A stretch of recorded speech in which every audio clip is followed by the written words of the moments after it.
కలకత్తాలో జరిగినటువంటి డాక్టర్ మీద హత్య మరియు రేప్ జరిగిన ఆ అమ్మాయికి జరిగి ఇప్పటి వరకు 3 రోజులు కావస్తున్నా ఇంతవరకు కూడా దాని మీద ఎలాంటి చర్చ కూడా జరగలేదు.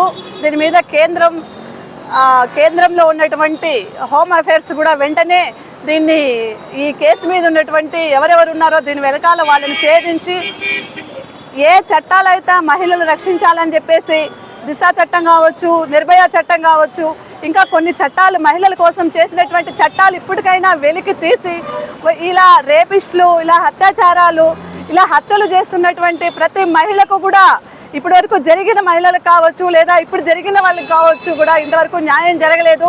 ఇప్పటికైనా నిర్భయ చట్టం కింద వీళ్ళకి న్యాయం జరగాలి. అదేవిధంగా ఇతర దేశాల్లో మహిళలకు ఏదైనా ఇలాంటి అవాంఛన సంఘటనలు జరిగినట్టయితే అప్పటికప్పుడు వాళ్ళకి కాళ్ళు చేతులు తీయడమో, కళ్ళు తీసేయడమో లేదా ప్రాణం తీసేయడం లాంటివి చేస్తున్నారు. అలాంటి చట్టాలు మన దేశంలో కూడా అమలు అవ్వాలి.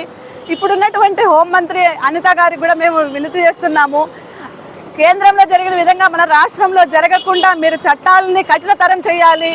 ప్రతి మహిళకు కూడా ఎవరైనా మహిళలను తాకాలంటే కూడా భయపడే విధంగా మన రాష్ట్ర ప్రభుత్వం కూడా ఈ చట్టాలను వెంటనే అమల్లోకి తేవాలని చెప్పేసి మేము రాష్ట్ర ప్రభుత్వాన్ని కూడా కోరుతున్నాము. రాత్రి ఆడది నడుచుకుంటూ వెళ్ళినప్పుడే మనకు స్వాతంత్రం వచ్చింది అని ఆ రోజు గాంధీ కలలు కానీ ఈరోజు మనకు స్వాతంత్రం తెస్తే ఈ స్వతంత్ర భారతదేశంలో అర్ధరాత్రి కాదు పట్ట పొగలు 10 మందిలో కూడా ఒక మహిళ తప్పించుకోలేని పరిస్థితిలో ఉంది. దేవుడు తర్వాత వైద్యో నారాయణ హరి అంటారు. అలాంటి వైద్యులకే రక్షణ లేదు. ఈరోజు ఒక వైద్యురాలి మీద జరిగినటువంటి ఈ అన్యాయాన్ని ప్రతి ఒక్కరూ దేశంలో ప్రతి ఒక్కరూ కూడా దీన్ని ఖండించి న్యాయం జరిగే వరకు వాళ్ళ గొంతు విప్పాలి. ఖచ్చితంగా న్యాయం జరగాలి. మరో ఆడపిల్లకి ఇలా జరగకూడదంటే ఇప్పుడు ఎవరైతే అక్కడ ఈ అన్యాయానికి అక్రమాలకి పాల్పడ్డారో వాళ్ళకి వెంటనే శిక్షించి వాళ్ళకి కావాల్సినటువంటి ఆ ఇంటికి కావాల్సినటువంటి న్యాయము అలాగే దోషులకు కావాల్సినటువంటి శిక్ష కూడా వెంటనే అమలు చేయాలి.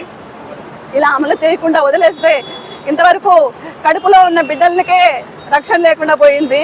అలాంటిది ఈరోజు కళ్ళు ముందు పుట్టున్న బిడ్డలకు కూడా రక్షణ లేకుండా పోతుంది. దయచేసి రాష్ట్ర ప్రభుత్వము, కేంద్ర ప్రభుత్వం వెంటనే స్పందించి చట్టాలని వెలికితీసి ప్రతి ఆడపిల్లకు న్యాయం జరిగేలా చేయమని చెప్పేసి కేంద్ర ప్రభుత్వాన్ని, రాష్ట్ర ప్రభుత్వాన్ని కోరుతున్నాను.